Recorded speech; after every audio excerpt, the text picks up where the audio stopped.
Hello everyone, welcome to M for Mathematics. In this video, we'll be doing integration by substitution. So suppose we have one function fx dx. So in this method, this function can be transformed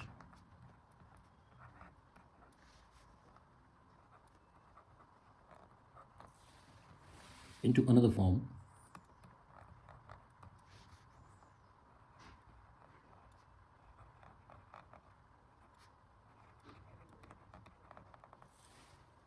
by changing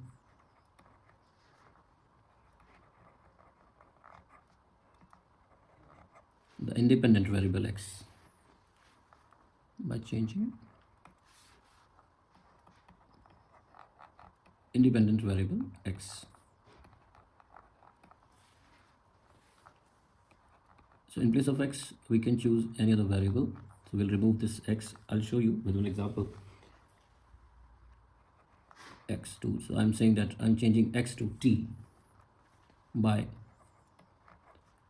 substituting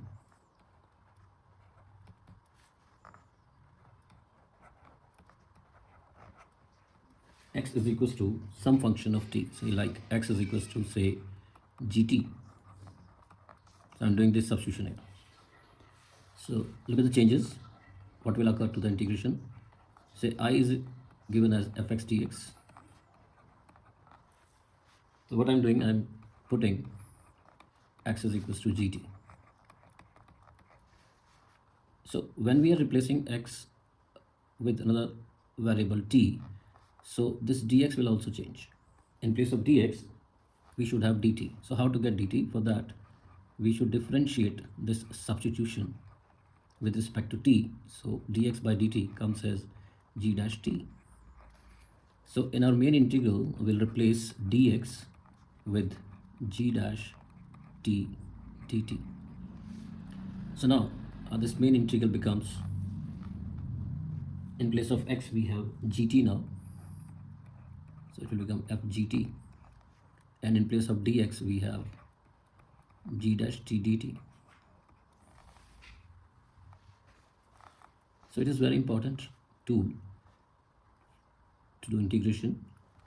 I'll show you now with help of an example how to incorporate this method. If suppose I'm taking one simple example first, sine of mx dx. So here I will use this substitution. I'm putting this mx is equals to t. So when we do this substitution here, sine mx will become sine t. Now see what will happen to this dx. So whatever we have substituted, we will differentiate this. Say m is a constant, x will become dx over dt, and derivative t with respect to t will be 1. So from here we can have dx is equals to dt will go to the other side over m.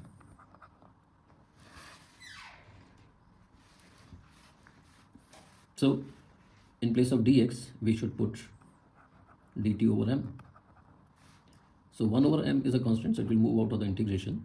So we are left with only sine t inside the integration, and integral of sine t will be minus cos t plus c. So in the final step we will change t with mx. So answer will be minus 1 over m cos mx plus c. This will be the answer. Let us see one more example.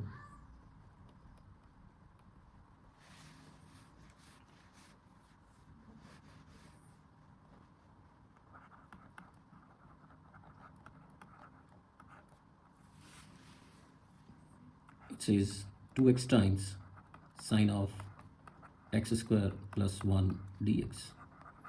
Now in this question, you can observe that we have 2x given and we have x square plus 1. So it is clearly visible that derivative of x square plus 1 is 2x. So what we should do, we should put this x square plus 1 as t. Now, so we'll differentiate this whole expression with respect to t. So differentiating with respect to t. Why we are doing this? Because we need to replace dx from here. So when we differentiate t with respect to t, it will become 1. X square will become 2x, and derivative of x with respect to t will be dx over dt. For 1 it will be 0. It's a constant. So now you can find that dt will come to the other side and multiply with 1. It will become dt is equals to 2x dx. So just look at the question. We have 2x, we have dx. So together we can remove these two, and in place of 2x dx straight we can write dt. So now see, our question becomes sine of t, and 2x dx will become dt. So this is how we can reduce from this complex form to the simplest form. And when we can integrate sine t as minus cos t plus c, and in the final step negative cos, replace t with x square plus 1. This will be the answer. Check one more example.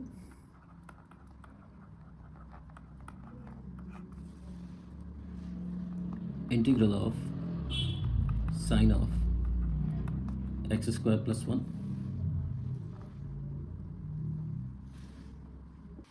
Check one more example. In this, we will integrate sine of tan inverse x over 1 plus x square dx. So in this case also, it is clearly visible that derivative of tan inverse x is 1 upon 1 plus x square. So it is existing in the question. So what we should do, we should put tan inverse x as t, and when we differentiate this part, tan inverse x will become 1 over 1 plus x square. For x it will be dx over dt, and derivative t with respect to t will be 1. So from here we have dx over 1 plus x square, and dt will go to the other side. So this will be the value of dt. We can replace dx over 1 plus x square with dt. So now see what will happen to our main question. Sine tan inverse x we have assumed as t, and dx over 1 plus x square will become dt. So when we integrate sine, it will become negative cos t plus c. In the final step, we will replace t with tan inverse x plus c. Now, on the basis of this method, we can integrate tan x as well. Let us see how to integrate tan x.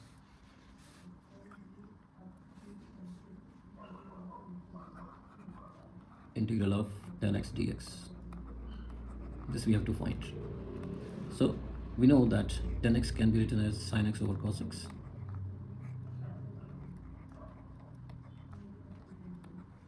In this case, we can see that derivative of cos x is minus sin x, and sin x is given in the numerator.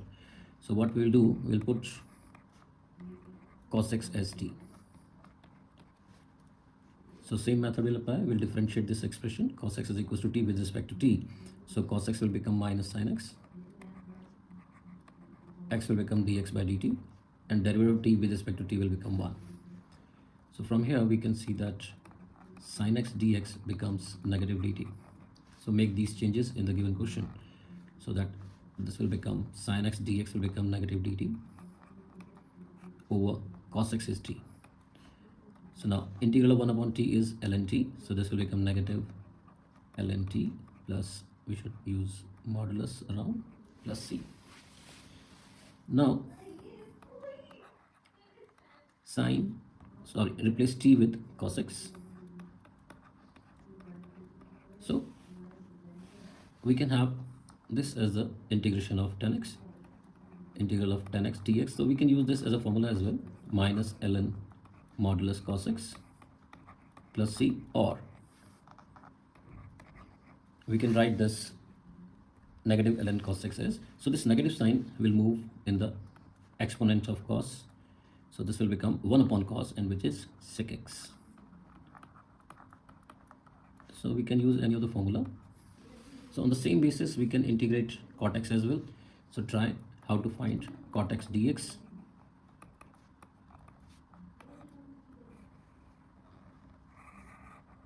This is your homework. This you can check on your own. Thank you for watching this video. Keep watching my channel M for Mathematics. Thank you.